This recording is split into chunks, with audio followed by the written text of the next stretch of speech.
Hi, I'm Susanna Gotch, and this is our June CCC Trends Report covering the property and casualty insurance and collision repair industries. This month, we're revisiting our 2022 Crash Course Report with a mid-year update on the trends ahead.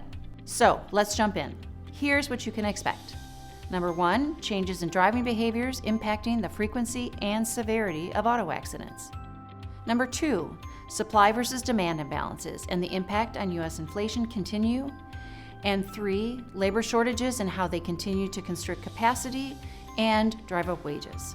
So let's start with driving behaviors. How and where people live and work is starting to settle in, giving us a clearer view of impacts on traffic congestion, miles driven, and vehicle accident counts. In the first half of 2022, miles driven returned to near pre-pandemic levels. While estimates show 25% of the workforce is still working remote several days per week, the initial reduction in traffic appears to have stabilized, as people take additional trips during the workday for other things. As miles driven recover, congestion levels have also started to rebuild. But with fewer people commuting to work during rush hour, congestion levels are still lower than pre-pandemic.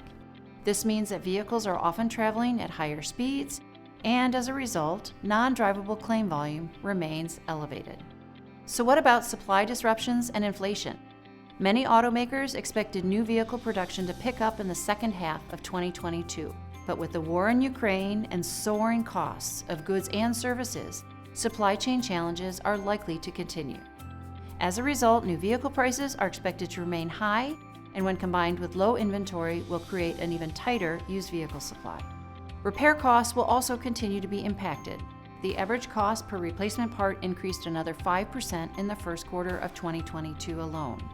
Labor shortages aren't helping either. The latest data from Crash Network shows that nearly 80% of collision repair shops in the U.S. are scheduling vehicle repairs out 2 weeks or more. The shortage has also prompted repairers to raise wages, up 7.4%, translating to increased labor rates and driving up overall costs further. All combined, the remainder of 2022 looks challenging. One bright spot, the industry continues to invest in digital technologies to fill gaps and create efficiencies. I'm Susanna Gotch. Visit our website at cccis.com for more insights from our latest CCC Trends Report.